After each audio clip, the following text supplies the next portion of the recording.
Started. Good morning, everybody. Thank you all for coming in today. Very exciting time in our lives as we get through the summer and everybody's moving and everybody's wanting to close on their house before school starts, et cetera, et cetera. A little story about me. I left town. As you guys know, we didn't have a meeting last week. I was in Dominican Republic and I was scheduled to come back Sunday night. There were some transportation issues, let's say, at the airport. And I had to stay an extra 2 days to get on a flight. So, I mean, there are worse places to be stranded, I suppose, but without plans or anything else, it was kind of, it was interesting. So I got back in last night around midnight and here I am. I look great though, so I'm ready to go. All right. So tell me a little bit. It's not going to be a super long meeting today. I've got a lot of, as you guys can imagine, I'm way behind on everything. So I'm sorry for those of you who, if I'm missing something for you, if I'm behind on something of yours, I will get to it as soon as we get done here, we get started. So how can I, well, first of all, does anyone have anything they want to share on the market? What's going on? What you're seeing in the market before we go through the numbers?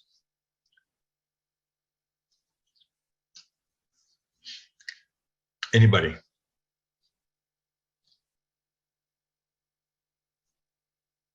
Don't make me call you out individually. Yes. Hi, Sanji.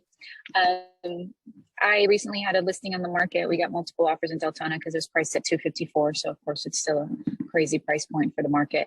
But I was super excited that the highest and best offer was an FHA offer and that my seller accepted it. So that's making me be a little bit more optimistic about our market being a little more normal. So just wanted to share that if you had buyers that were thinking about it or have left the market because it was too crazy over the last year, now may be a time to get back in because we actually had two high FHA offers and a list price cash offer, and the seller chose the higher FHA offer. So I'm excited for that. Well, that's fantastic. There is nothing that we love more than a even market. Unfortunately, it's like a seesaw. It's always going one way or the other. It seems like it rarely holds steady there in the middle for long. But yeah, we're definitely headed swinging back that way, and who knows where it goes from here.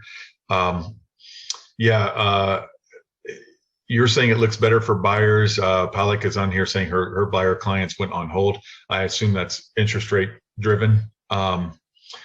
Maybe some uncertainty driven, but there's lots of good stuff going on, guys. There's lots of reasons for optimism. There's jobs are coming to the Orlando and Tampa areas. People are still coming to it. We still have unbalanced supply and demand. We have a lot of demand still, and so it's good for us. I don't know if you guys saw the thing. I don't know if it was Inman or the realtors put out about the slowest growing states and the ones that houses are on the market the longest. States like a lot of northern states, obviously, because people are moving south as they always have and always will. New York was, I think, number one. Hawaii was up there too, and then it was a lot of Midwestern and Northeastern states because people are coming to Florida. That's why we have unbalanced. We have more people wanting to live here than we do wanting to leave. So.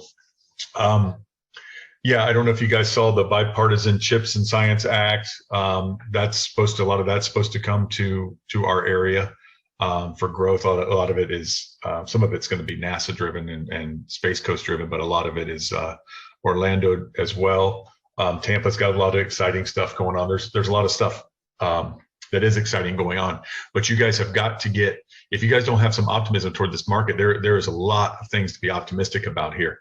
There's a lot of like I said, there's a lot of demand, but there's a lot more flexibility. I mean, when's the last time you guys did an FHA deal? Been a long time, hasn't it? Has it been within a year? My seller accepted an FHA deal too, recently. There you go, recently. But before that, how long was it, Tammy? Probably 6 or 8 or 12 months. Who knows? A long time. Probably, yeah. Well, you know how you say something was 6 months ago and you look back and it was 14 months ago. It's usually that kind of thing. And it's been a long time since I've heard you guys do that. And, you know, we go in and sometimes I'll have to go in and review the stuff for you guys. I can't tell you the last time I saw an FHA VA rider. You just don't see them. There's been some VA deals done, but FHA I haven't seen in a long time. So that's kind of exciting, right? That's a great loan for people. That brings a lot of buyers into the market. How many of you guys normally, you guys see a lot of, 3 years ago, you guys saw a lot of FHA loans, right? That brings a whole pool of buyers into the market.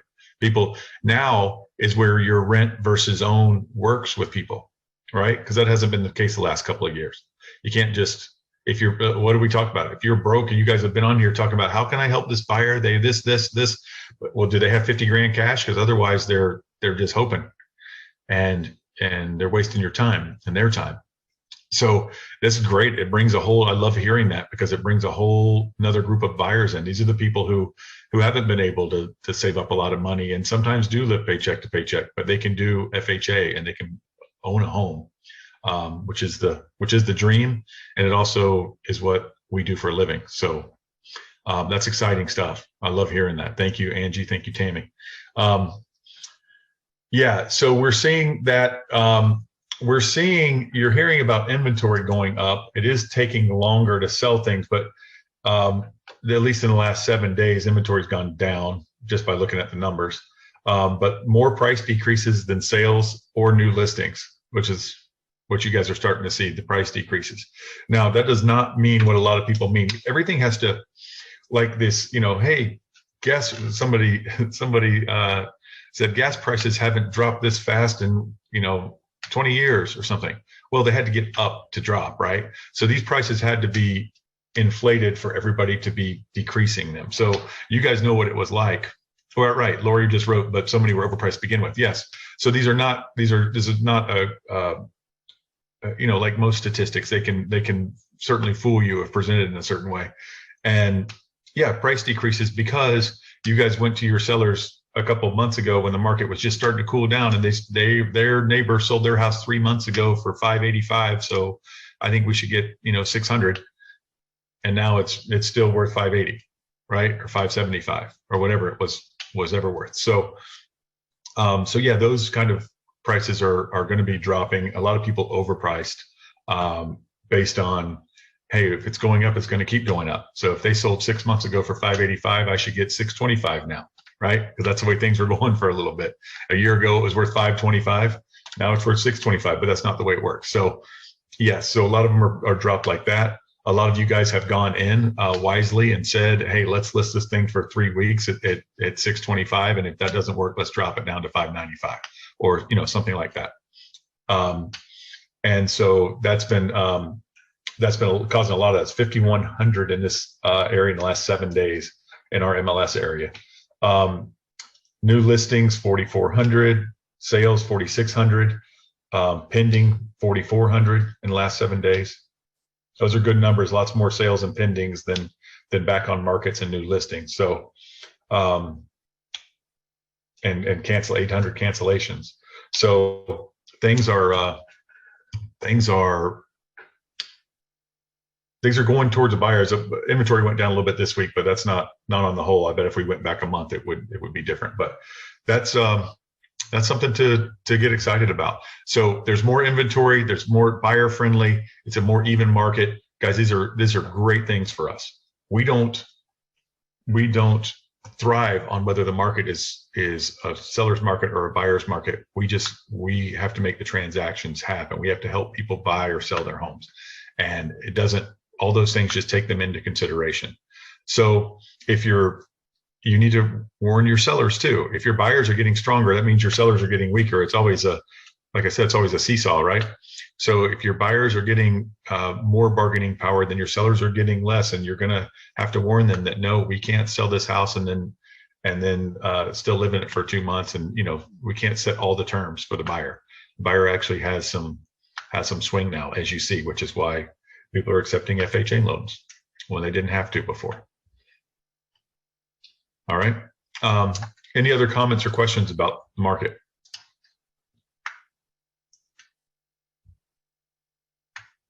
Who has a difficult listing right now or a difficult transaction? I don't normally ask for those. You guys usually volunteer. There's Tammy. I do. It's a stupid one.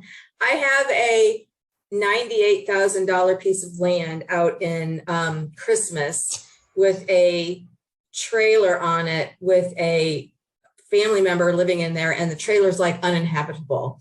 So they don't have the title to the trailer. And the title company just told me that the buyer could agree to have that removed off of the title policy and we just sell it as land. Do you see that to be a problem if the buyer took that on to get the trailer out of there without any kind of title? Is that an issue? It's an issue.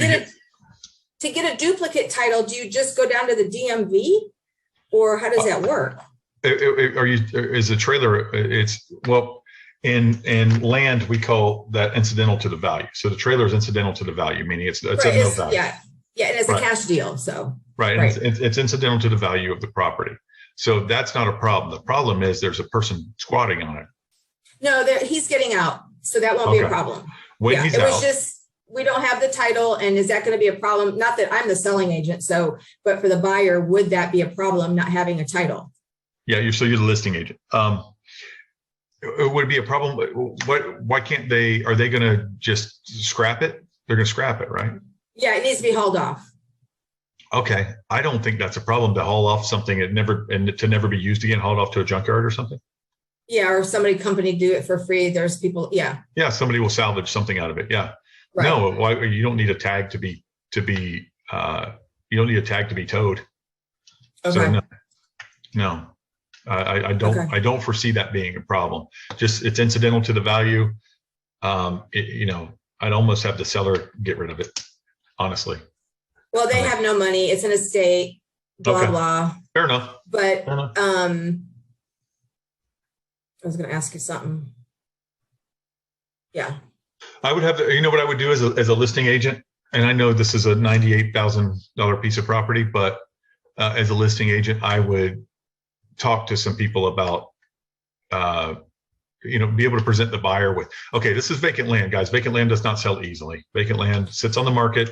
You got to find the perfect buyer for it, right? Somebody who's willing to build and somebody who's got typically the cash to buy it, then they're willing to build and stuff like that. So, yes, we could offer to take a couple of thousand off if they're willing to close without it. But why? So that's what I'm getting at. But why would you do that if you can make a couple phone calls? It's got a well, it's got 2 sheds, it's perfect. Those are all great selling things. But the way you presented to me before is it's got a problem. But what I would do is call one of these companies that will agree to haul it off and say, look, I've already talked to ABC trailers and they're willing to haul it off for free. And you'll have a well and you'll have this and this and this. So when you do build, you've already got some infrastructure in there. Right. And so this is what else happened. So I called the MLS because when I was entering it in, I was like, I don't want to put room sizes. The trailer is of no value, and that's how we're marketing it. So MLS told me, well, if the trailer is inhabitable, you can list it as land. So I listed it as land. Somebody sent me a land contract and someone sent me an as-is contract. Well, when I looked at the land contract, I'm like, this is going to be a problem because somebody's living in this trailer, even though it's not livable, somebody's living in there, and the land contract doesn't address that. But the other girl sent me an as-is contract, which kind of addresses that. So, but MLS told me I could list it as land. So what do you think? Do you think I did the right thing or the wrong thing? You did fine, but quit calling it uninhabitable because it's inhabited. So it's not uninhabitable. But it's pretty bad. Someone looked at it because I haven't even looked at it. He goes, somebody looked at it. I'm like, was it bad? She goes, yeah, it was pretty bad. So yeah. Okay.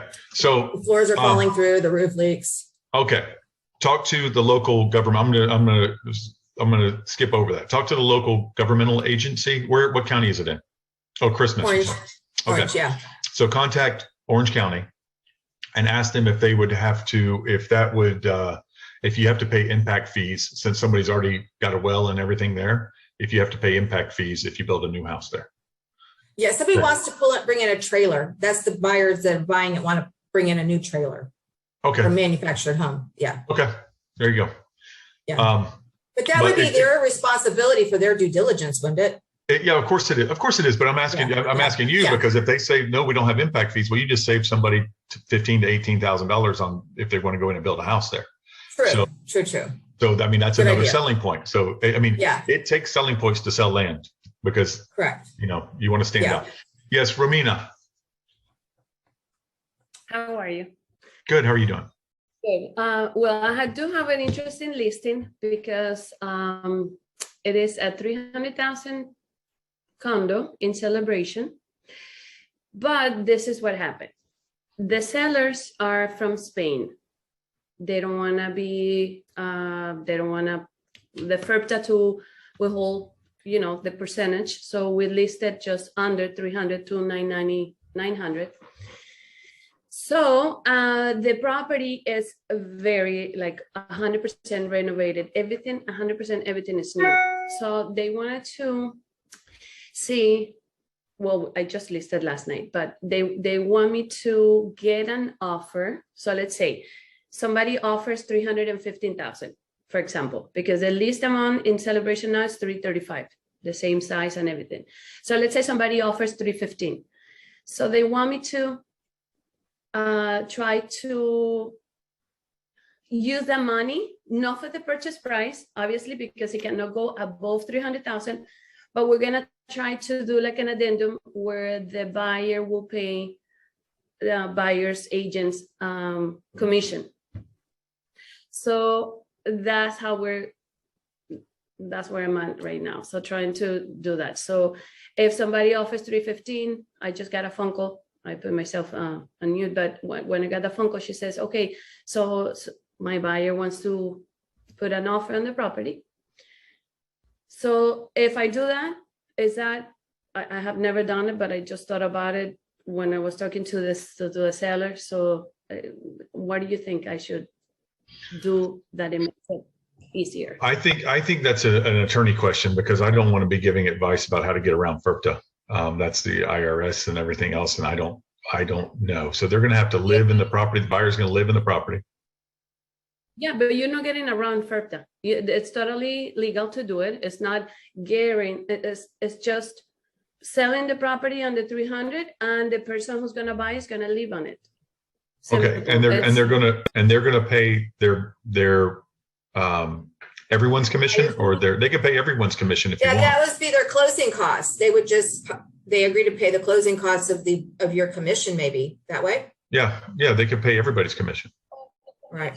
I mean, they said instead of putting 315 on the purchase price, so it's still the price will be 300, but they agreed to pay buyers and sellers commission or whatever it is. That's fine. And they could pay the title policy too. If it's a higher offer, you could start adding in expenses. Exactly. So that way we keep it under. It's nothing, obviously, it's perfectly fine and legal, but it's just a way to get the money for the seller without obviously making anything illegal. Yeah. If that's what you're doing, that's fine. Yeah. Okay. So so they can do it, but just make sure make sure with the title company it's worded properly. It's worded properly and it's handled properly, because you don't want everybody to be disappointed at the end if it comes out, if it's done the wrong way. So the offer an addendum saying buyers agree to pay buyers and sellers agents commission of, let's say, $15,000, $18,000. It's 6%. Right. So yeah. So just make their price, $297 or whatever it is, but based on paying the commission for the 315. Yeah. Well, the price will be exactly. Is it a cash offer? No. Or no, finance offer. No, the we just go is finance, conventional. Okay. But I already told her. I said, this is what the sellers are looking for. So if they're going to offer whatever the amount, so I just wanted to let you know that's the way they're going to work it out and see what happens. But yeah, never did it before. I just thought it was okay to do that way. It is absolutely. All right. Angie, Tammy, I have a similar listing. I put on vacant land listing, but wrote in realtor remarks to use as is residential contract at the advice of my title officer. Okay. Lori, what is in my list? Yeah, I had contacted Nishad, and I was willing to pay like a 30-minute consult, but he hadn't gotten back with me. And then once I saw the as is contract, I thought to me, this is really the way to go. It addresses the tenant and the property, I guess. Yeah, absolutely. Yeah, we recently did a commercial land, 2 parcels of land and a restaurant building, and just did it all on one commercial contract. Just the whole thing on there. Didn't address vacant land individually, just that it went 2 separate parcels. Also went with the, which is where most of the value is, also went with the restaurant. Okay, any other questions or comments on that stuff? I do have a listing right now. It's been, I think, in the market for 50 days now.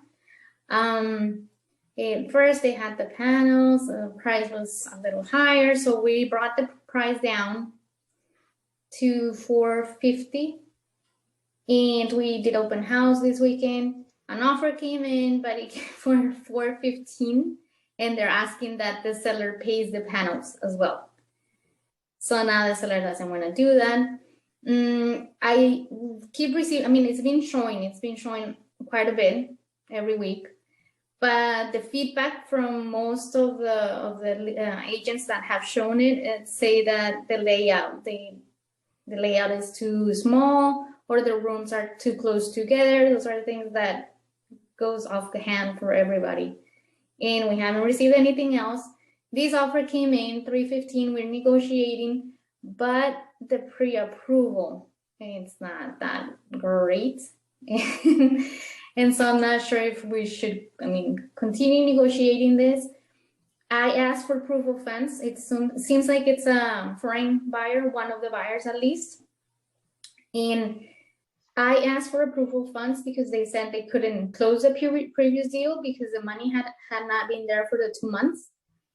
And I got the approval funds, but the money went into the account in June 16. So they're still off.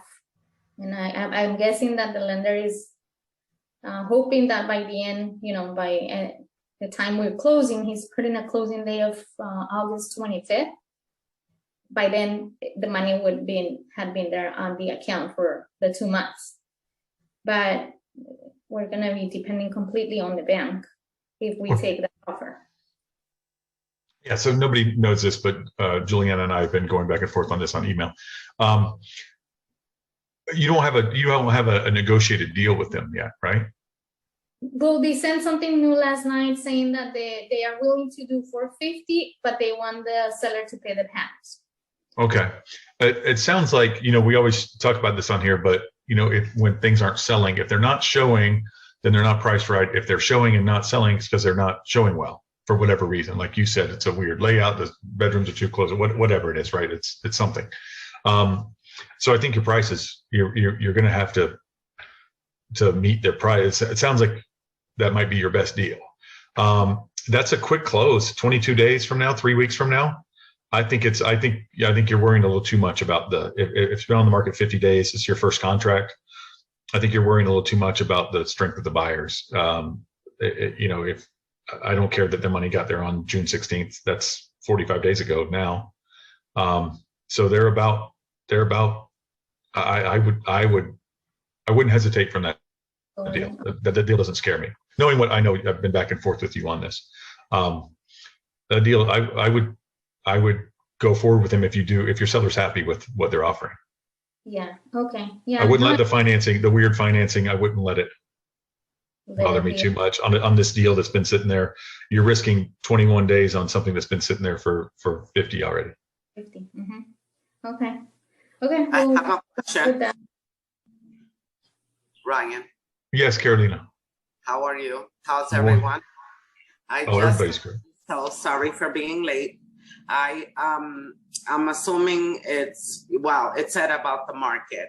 So I just wanted to double check with you guys about a listing that I'm going to be putting on the market on Saturday in Mineola. And the home is a 2004, no updates. And the seller wants me to list it for $430,000. I did get some comps in the area, new homes and more homes that have been updated. What are people's thoughts on overpricing homes nowadays? What did you say the comps were? You said you got some comps, but what did you say? Actually, I did get a comp for 430. Actually 440. It was a new home, and then I had another one that was 429.9, and that one was updated. This home I'm listing, original roof, original AC, original everything. It looks good. It was well maintained, and the paint is good. Everything is good, except no updates. And I don't know. I'm just wondering. What is the roof? How old is the roof? Original, 2004. Does that make it? 18 years old. Oh, 18 years. Yeah. They're not going to get insurance with that roof. I know. They're not going to get insurance with that roof. Or the buyers are going to have a really high. You might want to call and you might either want to do a 4-point, get some insurance quotes. You sound really, really bad. I don't know if it's my connection or yours. That's Tammy. Something's wrong with Tammy's. Okay. Really? Okay. Yeah. But she's right. I can understand her. So you're not going to get insurance with it. And I think you know that. But Yes.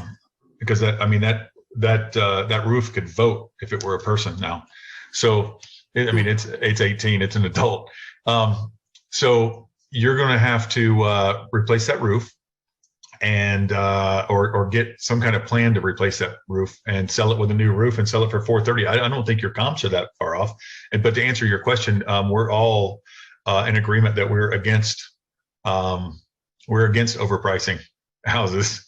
It's a good way to just have them sit in this market, because it's not going to get done. And you missed the stats part of the meeting where we went over the stats from the week. There's over 5,000 price reductions, only 4,400 sales. There's significantly 20% more price reductions in sales. So wow. That's okay.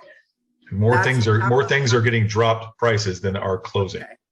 So that was my concern. So I don't know what other agents and you feel about. Well, first of all, it's going to be a problem with the insurance. Second of all, I don't know if she should list it less and offer a credit and have the buyer do it. She's not going to do it. She doesn't have the finances. So this is not one that is going to get anything done now, Tammy, at all. Can you hear me or no? Can you hear me or no? We can hear you. You still sound really weird. Yes. Weird, huh? I just had a deal like that, and they're not going to be able to get insurance. It's going to be outrageous. So that's the problem. And if you take a cash offer, you'll be fine. If you take a financed offer, it's going to be a problem, probably. Really bad, Tammy. Yeah, you're not going to. It's highly unlikely it's going to be a cash offer of $430,000 in Mineola. So I would say that you're going to have to do that. Now there are companies, Caroline, I understand their financial problem, but there's companies that will do that based on the sale and get paid at closing. So okay. Yeah, you guys have shared them on there a million times. I think Tammy's probably typing it now. Somebody's probably typing it. Put it in the chat. Somebody, I forget the name of it, but they're out there. They do it. They've done a good job branding themselves because a lot of people know who they are. But there's multiple companies who will do that. So the contingency would be roof replaced by closing because of insurance, or yeah, I wouldn't say we'll I would say getting a brand new roof. Okay. And so there's nothing wrong with the roof, but I get it. It's an old roof. Doesn't matter. Okay, yep. So. But you could do a 4th point, because the house that I had the roof problem with, the guy got insurance Tammy, on it. I'm gonna have to call you after this call. Okay. I'm gonna have to call me because you sound really, really bad. But I will call you. She sounded good earlier. I don't know what happened to her. Bring your buyers, Mineola, 430,000. Curio, thank you, Angie. Curio for home repairs and pay at closing. It's expensive though. Well, you can escrow roof funds for after closing. So you can do that too. So what happens is they'll get I don't know. It's Curbio. Yeah, that's it. I don't know. I just saw that. I don't believe. Tammy says Alan's ripping. You can read the chat. I just saw something, guys. I don't believe you can do the 30 days of just excluding the roof for 30 days anymore. I think that's part of the new package, is that they lessen the requirements for the roof. But I don't think you can do the exclusion for 30 days anymore, put the roof funds in escrow. I'm not sure about that. I'll check into that.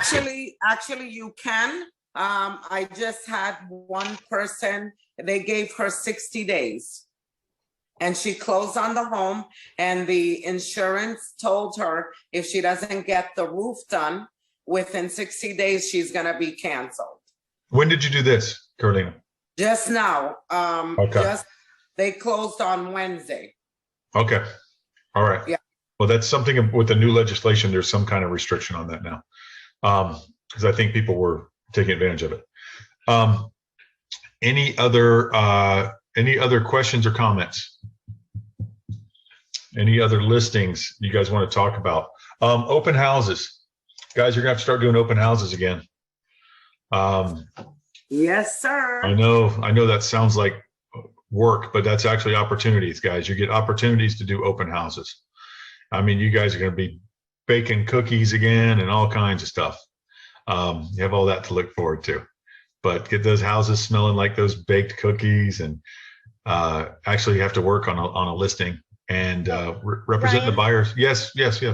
I have a seller that I am working with. I don't have the listing yet because it's half hers and half in her ex-husband's trust, and the PR is being ridiculous about it and won't put the house through probate.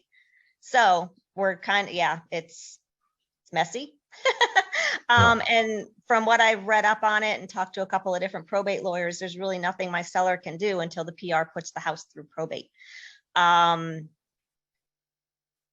Because we don't have any documents from his passing because she's not sharing anything. So I don't know, unless you know anything further that we could do.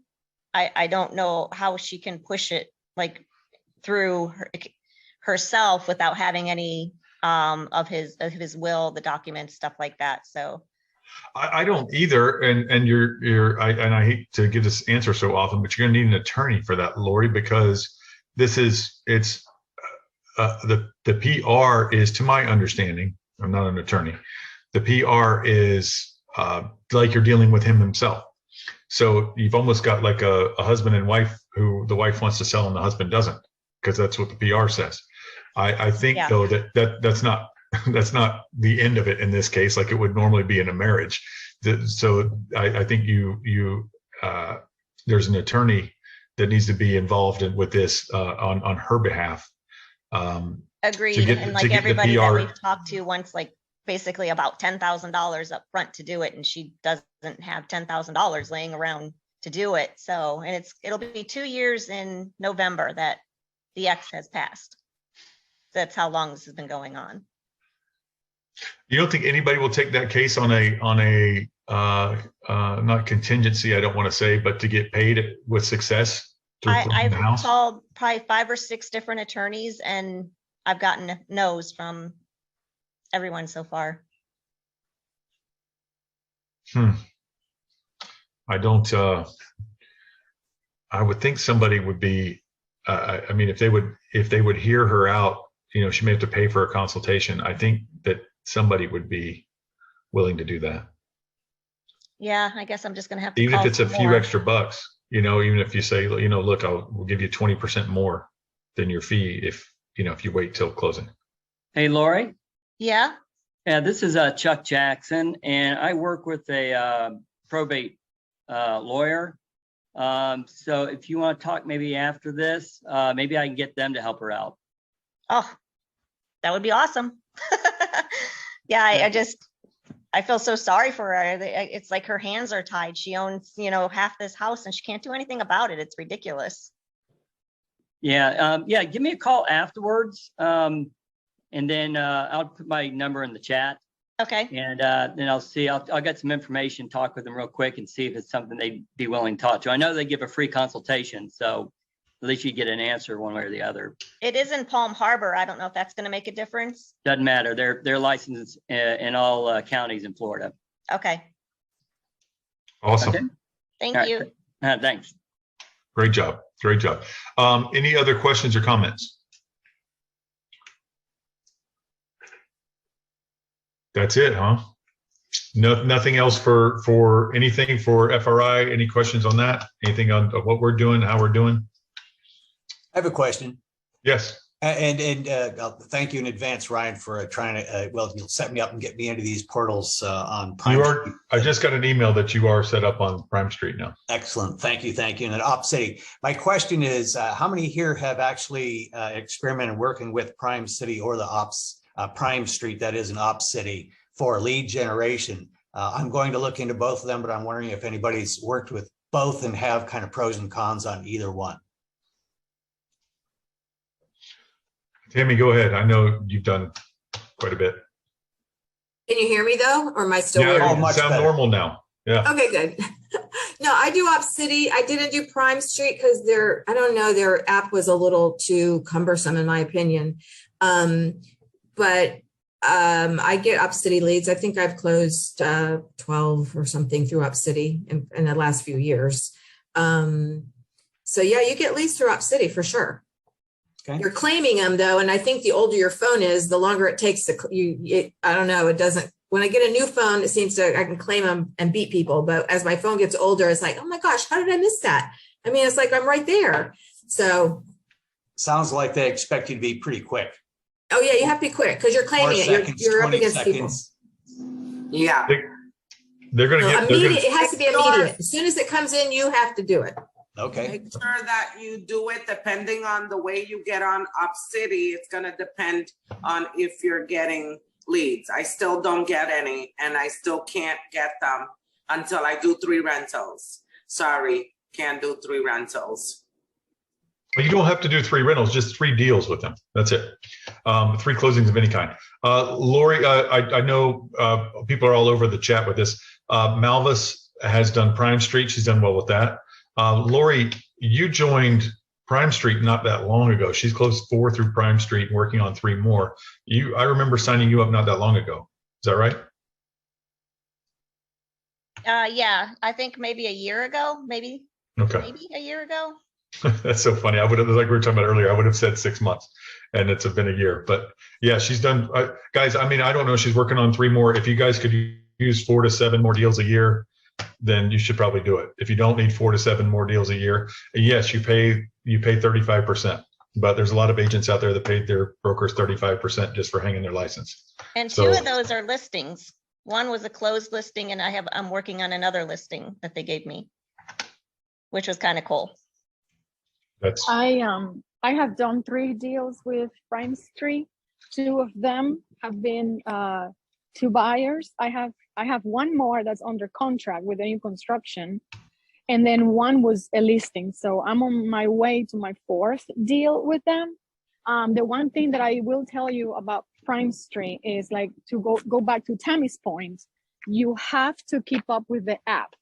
You constantly have to update your leads, and you have to constantly tell them what you're doing with them. Otherwise, they will pause your account. They will send you messages. They will call you. They will text you. You have to really be on top of it. Malvis, you've done these 4 deals. What's been the average, like, sales price, commission, whatever? So all of them have been above 300. I got, my first one was 300, 390, yeah, 300. Then I had my listing. I listed a house. I listed for 330 and it was sold at 360. I have my last one that I sold in October was for 357. And then the one that I am scheduled to close either within the next 3 months is 357 in Winter Haven. And I'm in talks with 3 more leads that are ready to go. I'm just waiting for the pre-approval. But if you're thinking Prime Street, the app is a little annoying, but for me, in my case, to me, it doesn't matter. I update it as needed, and these are free leads. I only pay 35% when I close. And if the leads are not good, I just remove them. You just need to give them a justification for it. Okay. So I was doing my calculator while you were doing that. So she has made roughly $29,000 off those 4 deals that she has taken home. Her part, the 65%, has been roughly $29,000. I don't know if you guys know this, but people work all year for that much money, some people, and you all you have to do is keep up an app and go do what you love to do anyway, do what you're supposed to do anyway. And that, guys, that's free money. Yes, she's paying 35%. We still just charge a transaction fee.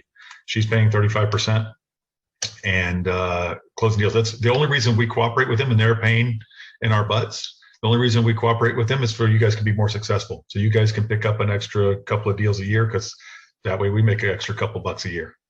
So that's why we cooperate with them. And yeah, keep up your apps, keep up all this stuff. It's not, it's not that hard to make, if you're gonna make 30 grand, it's not that hard to keep up an app. I'll keep up all your apps. You guys all give me 30 grand a year. I'll keep up all your apps. That's a lot if I get all of you doing it. So Ryan, can I yes, mention Malvis. something else about this? So Yes. when I first started getting these leads, I do have to say that I have received, I don't keep track of how many leads I claim. I have claimed a lot, and a lot of them are browsers. A lot of those people are thinking they're combined for $250 and they don't have money. They want down payment assistance. It's just people that are not really available, ready and qualified. But I've learned that I learned to screen them first. When I first started working with this app, I wasn't asking the right questions, and I had leads on my app for the longest time. But I have learned over the time that I am going to ask those financiers questions. If you're not ready, if you're thinking that you're going to buy a house without money, I'm going to remove you, because you need money to buy a house. So that's one thing. It took me some time to learn, but I learned, and that's how I keep up with my app and remove people as I don't see them qualified.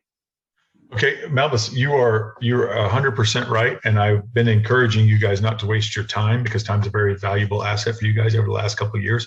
But those of you who've only been in the business for the last couple of years, you're going to have to learn to respect and appreciate buyers again.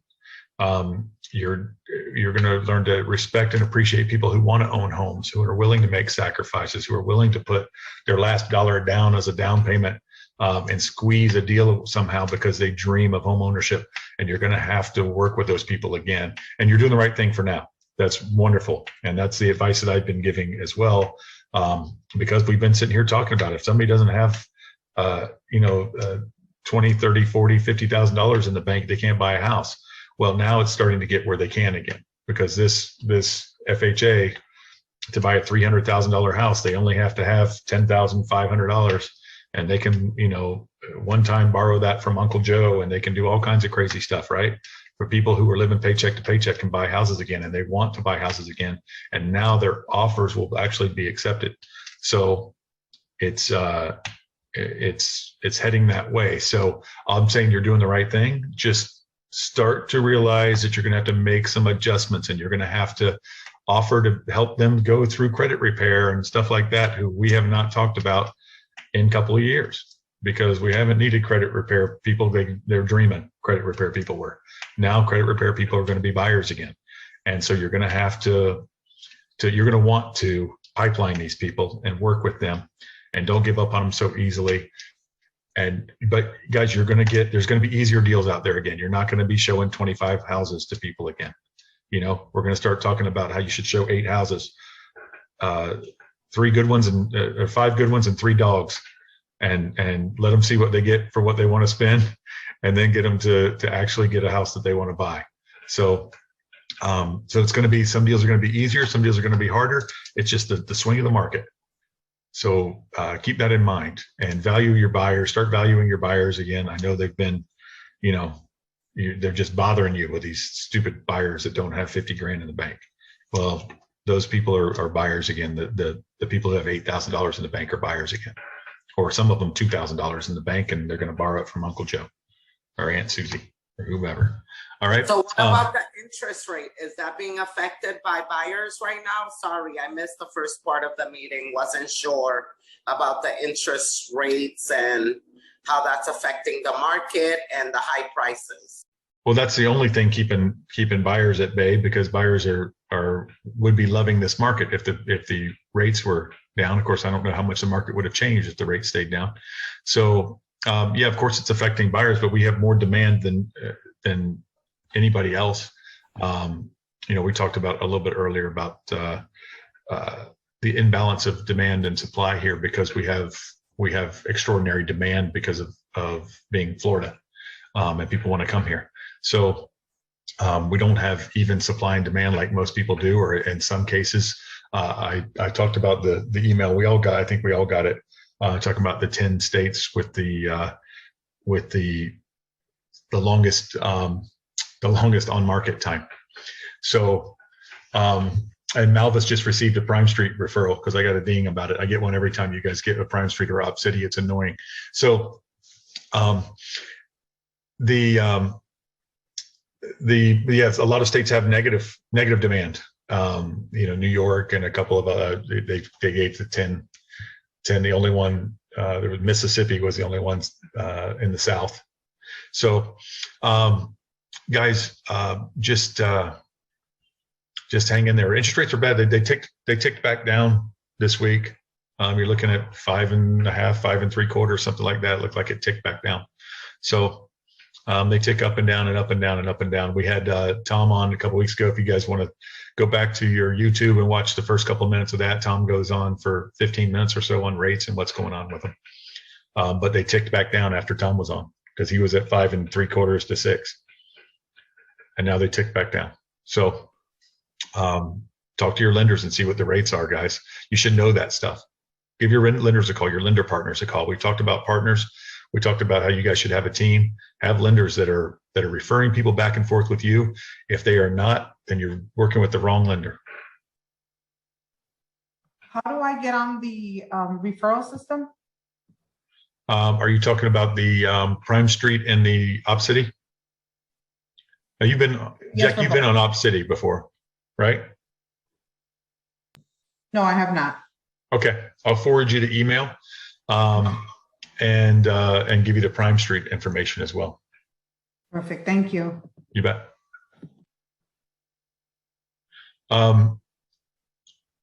Any other questions or comments? Just thank you, everyone, for all the feedback on the Op City and Prime Street. I appreciate that. No problem. Romina, what company were you asking about? Prime Street, Op City? I think she had a phone call. That's why she. Okay. Well, Romina, if you're out there, call and contact me later. Let me know what you need. Any other questions or comments before we go? All right. Well, thank you guys for coming. We'll do something special next week. I've got something in mind. I haven't verified it yet. But I will see you guys next week, August the 10th. And take care, everybody. Have a good week. Thank you. Have a good one. Okay.